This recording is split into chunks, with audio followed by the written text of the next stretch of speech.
สบายดีเส้นเก่าเส้นเคยกับซองยอดทรายสตูดิโอเมื่อนี้เรามาอยู่ที่บ้านบริกคือเก่า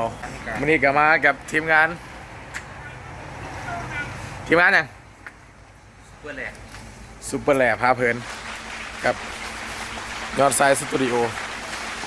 อันนี้มือคีย์บอร์ดเน่าๆนะมือคีย์บอร์ดเน่าๆอันนี้ก็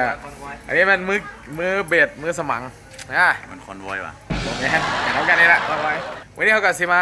มวนมาซื้อน้ำกันนะผู้ใดอยู่แถวนี้ใกล้เราแวกนี่ก็มามวนมาซื้อน้ำทีมพานของพวกเขาก็ได้เนาะวันนี้พิเศษเดี๋ยวเสียให้เบิ้งมันเป็นแซงล่องหนนี่แล้วปกติแล้วสุดกล่องสุดแซงนี่มันซีมีเป็นใบอยู่ตามนี้แต่ว่าเมื่อนี้มันเป็นแซงล่องหนเนาะเมื่อนี้เนาะบอเสือลองฟังกันนะเนาะเห็นปะนี่คือเป็นแซงล่องหนลองสับนี่เห็นปะ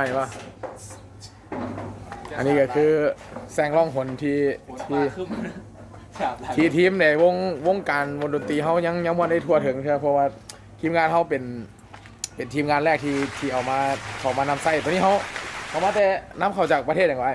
ตัวแซงล่องหนอิสราเบลียฮะ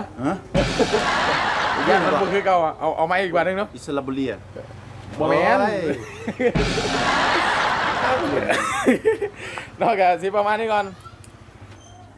รายการเดี๋ยวจากไหนเขาน้ำข่าวจาก USA โอเคเอาน้ำข่าวจาก USA ย่อมาจาก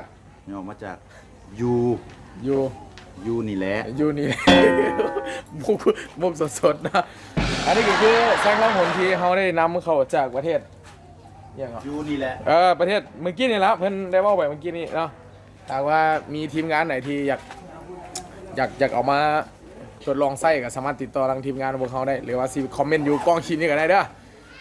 เอากะลาไปสักนิดก่อนเดี๋ยวว่าไลน์เขาเชื่อว่าเป็นบ้าบนคิดจะโดน